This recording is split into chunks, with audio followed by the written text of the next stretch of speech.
Hello students, welcome back to my channel. आज हम करेंगे क्लास 7th का chapter number 4 simple equations exercise 4.1 का क्वेश्चन नंबर 3।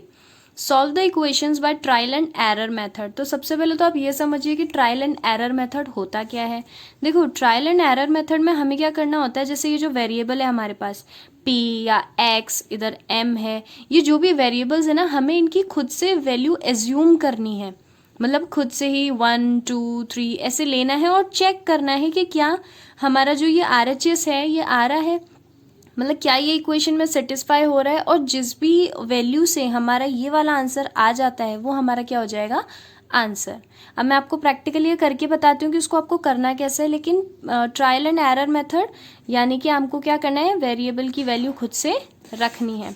तो सबसे पहले हम p की वैल्यू क्या 1 से स्टार्ट करते हैं। तो put the value of p is equals to 1। सबसे पहले हम p की वैल्यू क्या रख के देखेंगे, 1।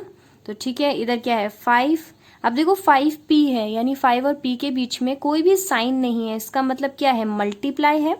जब दो नंबर्स के बीच में या ये वेरिएबल है और इस नंबर के बीच में कोई भी साइन नहीं है, ये क्या होता है 5p। तो इसका मतलब इसके बीच में क्या है, मल्टीप्लाई। p हम कितना मान रहे हैं, 1, लिख दिया 1 प्लस 2। अब यहाँ कितना दे रखा है 17, ठीक है। 5 को 1 से मल्टीप्लाई करेंगे, सबसे पहले क्या होता है मल्टीप्लिकेशन, तो पहले हम मल्टीप्लाई करेंगे। 5 को 1 से किया तो 5 प्लस 2 इज इक्वल्स टू, इधर तो है 17, ये कितना आया 7, और यहाँ कितना आ रहा है 17। तो ये इक्वल नहीं है, नहीं है ना। तो आप इनको अलग अलग भी लिख सकते हो, पहले LHS सॉल्व कर लो, फिर देखो वो RHS की इक्वल है या नहीं। Now let p equals to, अब p हम कितना मानेंगे 2। अभी हमने कितना रखा 1, हमारा आंसर नहीं आ रहा। अब हम रखेंगे 2। तो देखो 5 p है, यानी कि मल्टीप्लाई p की जगह क्या रखेंगे हम अब 2 प्लस क्या है 2, ठीक है, इक्वल में ये हमारा 17। अब इस 17 को मत लिखो, आप पहले इसको सॉल्व करो। तो 5 को 2 से मल्टीप्लाई करेंगे तो कितना आएगा 10 प्लस 2, ये कितना आया 12। ये तो हमारा है LHS। हमारा RHS कितना आ रहा है 17। तो ये इक्वल है क्या, नहीं है ना, ये तो 12 आ रहा है, ये 17 आ रहा है। इसका मतलब LHS is not equals to RHS। आपको ज़रूरी नहीं है कि आप बार बार ये वाली चीज़ लिखें कि LHS इक्वल है या नहीं है।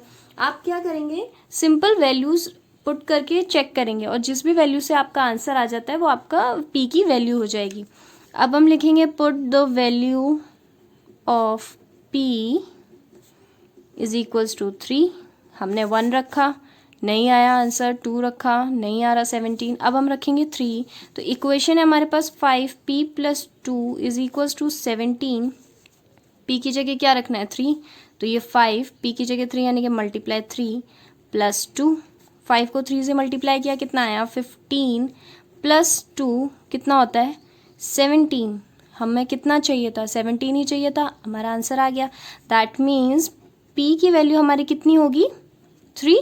हमारा जो आंसर है वो कितना आया, p की वैल्यू जो है हमारी वो कितनी आएगी 3, उससे हमारा ये जो आंसर है वो आ जाएगा। ठीक है, तो हमारा आंसर हो गया p इक्वल्स टू 3। अब आते हैं इसके सेकेंड पार्ट पे। सेकेंड पार्ट बोल रहा है 3m माइनस 14 इक्वल्स टू 4। तो सबसे पहले हम लिखेंगे put the value of m is equals to 1। सबसे पहले हम क्या लेंगे 1। देखो आपको ऐसे ही करना है, 1 रखो, 2 रखो, 3 4 5 6 सो ऑन। जब तक आपका ये आंसर जो यहाँ गिवन है ये नहीं आ जाता ना, तब तक आप इसको कंटिन्यू ऐसे ही सॉल्व करते रहेंगे। तो m की जगह हम 1 रखेंगे, तो देखो 3 मल्टीप्लाई करेंगे, 3m है, m इधर m और 3 के बीच में कोई भी साइन नहीं है, इसका मतलब ये दोनों किस में मल्टीप्लाई में, तो ये आ गया मल्टीप्लाई। m कितना लेना है 1 माइनस का 14। 3 को 1 से मल्टीप्लाई किया तो 3 माइनस का 14। 14 में से 3 लेस करेंगे तो कितना है 11। दोनों में से बड़ा कौन सा है हमारे पास 14। तो 14 के साथ हमारा क्या है माइनस, जो भी बड़ा होता है उसके साथ जो साइन होता है वही आंसर में लगता है। तो 14 बड़ा है, उसके साथ माइनस है, तो आंसर में भी माइनस। तो ये तो हमारा नहीं आ रहा, हमें तो 4 चाहिए, लेकिन हमारा तो माइनस में जा रहा है, तो ये नहीं है। Now again put the value of m is equals to 2। अब हम रखेंगे 2।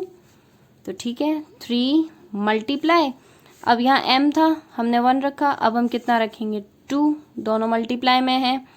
यहाँ माइनस 14 इज इक्वल्स टू 4, 3 को 2 से मल्टीप्लाई किया, सबसे पहले मल्टीप्लाई होता है, ये चीज़ आपको याद रखनी है। तो 3 को 2 से मल्टीप्लाई किया 6 माइनस 14, 14 में से 6 को लेस किया तो आया 8। दोनों में से बड़ा कौन सा है? 14, जिसके साथ क्या है? माइनस। यहाँ लगा दिया माइनस, लेकिन हमें तो कितना चाहिए? 4, तो ये तो नहीं आ रहा। Now again put the value of m is equals to 3। तो 3 मल्टीप्लाई, अब इस 2 की जगह आप लिख देंगे 3 माइनस 14 इज इक्वल्स टू 4। तो 3 को 3 से मल्टीप्लाई किया, कितना है? 9। इधर कितना है? माइनस, और यहाँ कितना आ जाएगा? 14। ठीक है, अब हम क्या करेंगे? इस 14 में से 9 को लेस करेंगे तो कितना आएगा? 5। दोनों में से बड़ा कौन सा है? 14, माइनस है उसके साथ, तो यहाँ लग जाएगा माइनस। अभी भी नहीं आया हमारा आंसर, हमें तो 4 चाहिए। अब हम आगे फिर वैल्यू पुट करेंगे। Put the value of m is equals to 4।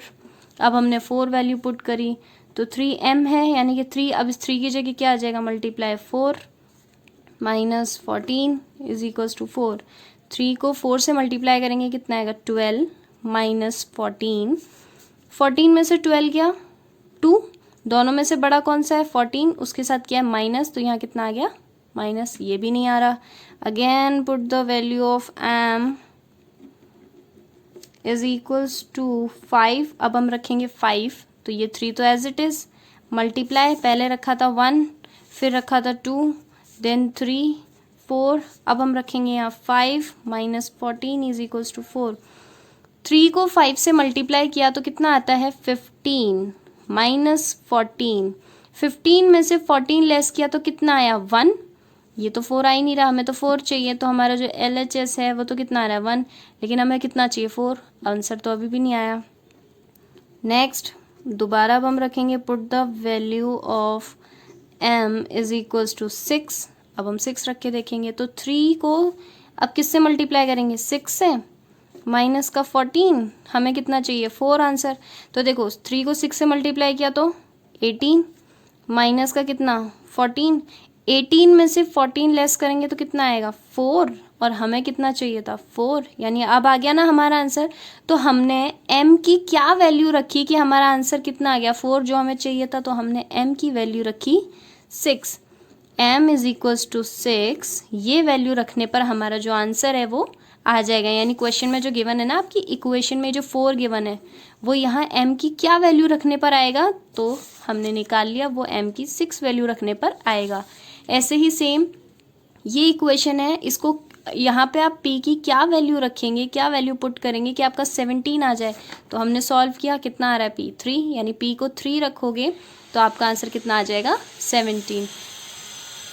I hope आपको एक्सरसाइज 4.1 का ये क्वेश्चन नंबर 3 अच्छे से समझ में आ गया होगा, लेकिन फिर भी अगर आपको कोई डाउट है तो आप मुझे कमेंट सेक्शन में पूछ सकते हैं। Thank you.